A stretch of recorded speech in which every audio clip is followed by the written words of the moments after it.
Hello दोस्तों, are के story से अरुण कुमार आपके लिए लाता है कहानियों का पिटारा।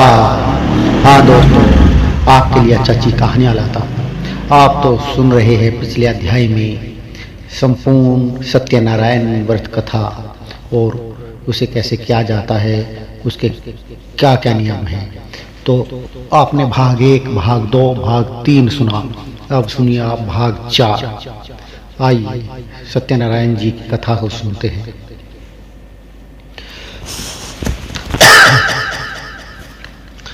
श्री सूत जी बोले, साधु बनिया मंगल चरण और ब्राह्मणों को धन देकर अपने नगर के लिए चल पड़ा।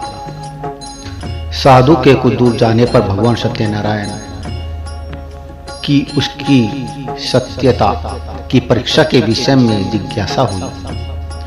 साधो, तुम्हारी नाव में क्या भरा है? तब धन के मद में चूर दोनों महाजनों ने अवहेलना पूर्वक हंसते हुए कहा, दंडनी क्यों पूछ रहे हो? क्या कुछ द्रव्य लेने की इच्छा है? हमारी नाव में तो लता और पत्ते आदि भरे हैं। ऐसी निष्ठुरता वाणी सुनकर तुम्हारी बात सच हो जाए। ऐसा कहकर दंडी सन्यासी को रूप धारण किए हुए भगवान कुछ दूर जाकर समुद्र के समीप बैठ गए। दंडी के चले जाने पर नित्य क्रिया करने के पश्चात उतराई हुई अथाह जल में ऊपर की ओर उठी हुई नौका को देखकर साधु अत्यंत आश्चर्य में पड़ गया और नाव में लता और पत्ते आदि देखकर मूर्छित हुआ पृथ्वी पर गिर पड़ा। सचेत होने पर वणिक पुत्र चिंतित हो गया। तब उसके दामाद ने इस प्रकार कहा, आप शोक क्यों करते हैं? दंडी ने साथ दे दिया है। इस स्थिति में वे ही चाहे तो सब कुछ कर सकते हैं, इसमें संशय नहीं। अतः उन्हीं के शरण में हम चले, वही मन की इच्छा पूर्ण होगी। दामाद की बात सुनकर वह साधु बनिया उनके पास गया और वहां दंडी को देखकर उनसे भक्ति पूर्वक उन्हें प्रणाम किया तथा आदर पूर्वक कहने लगा, आपके सम्मुख मैंने जो कुछ कहा असत्य भाषण रूप अपराध क्या है? आप मेरे उस अपराध को क्षमा करें।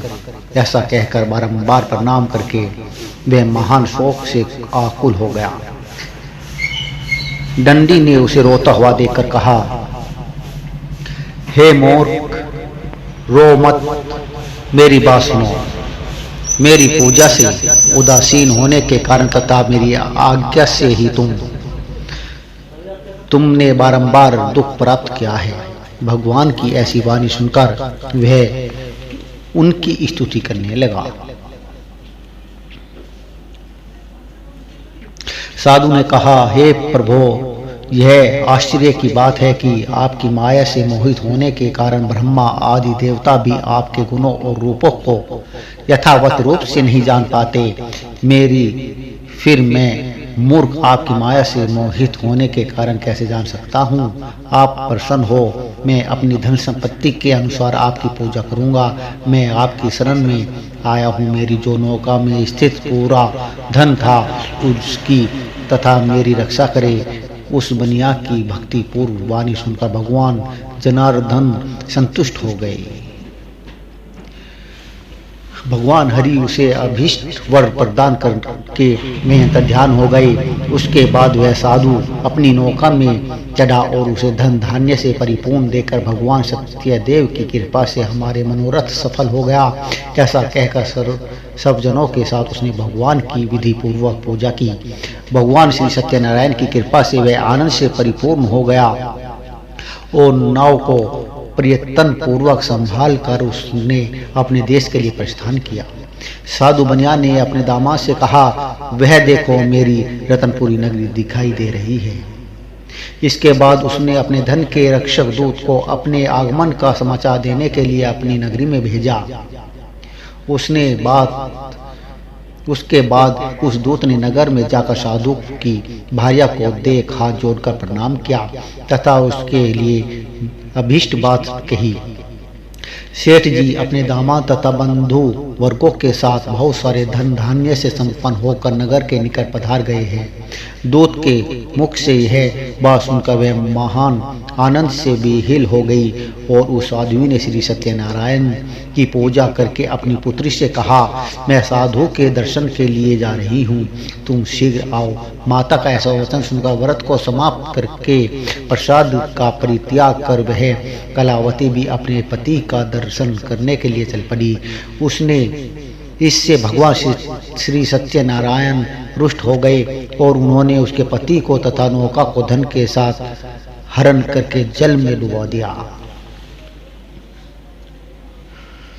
इसके बाद कलावती कन्या अपने पति को न देख महान शोक में रुदन करती हुई पृथ्वी पर गिर पड़ी। नाव का अदृश्य तथा कन्या को अत्यंत दुखी देख भयभीत मन से साधु बनिया से सोचा, यह क्या आश्चर्य हो गया। नाव का संचालन करने वाले भी सभी चिंतित हो गए।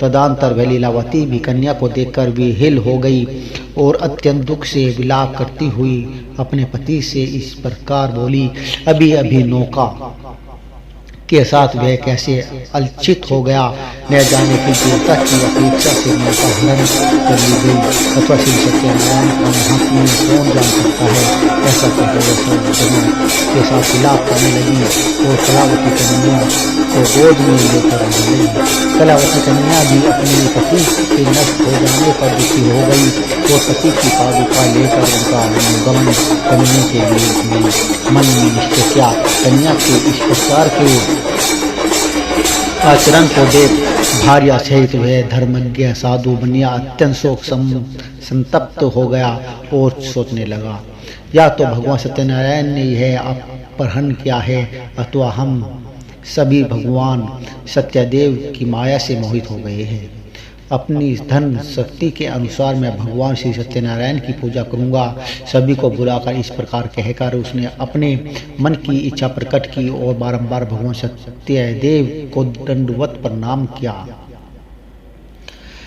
इससे दिनों के परिपालक भगवान सत्यदेव प्रसन्न हो गए। भक्त वत्सल्य भगवान ने कृपा पूर्वक कहा, तुम्हारी कन्या प्रसाद छोड़कर अपने पति को देखने चली आई है। निश्चय ही इसी कारण उसका पति अदृश्य हो गया है। यदि घर जाकर प्रसाद ग्रहण करके वह पुनः आए तो हे साधु बनिया तुम्हारी पुत्री पति को प्राप्त करेगी, इसमें संशय नहीं। कन्या कलावती भी आकाश मंडल से ऐसी वाणी सुनकर शीघ्र ही घर गई और उसने प्रसाद ग्रहण किया। उन्हें आकर सब जनों तथा अपने पति को देखा। तब कलावती कन्या ने अपने पिता से कहा, अब तो घर चले, विलंब क्यों कर रहे हैं। कन्या की वह बात सुनकर मणिक पुत्र संतुष्ट हो गया और विधि विधान से भगवान सत्यनारायण का पूजन करके धन तथा बंधुओं के साथ अपने घर गया। तदंतर पूर्णिमा तथा संक्रांति पर्वों पर भगवान सत्यनारायण का पूजन करते हुए इस लोक में सुख भोग कर अंत में वह सत्यपुर वैकुंठ लोक में चले गए। बोलिए सत्यनारायण की जय। चौथा अध्याय ही समाप्त होता है। आगे सुनिए आप 5वां अध्याय।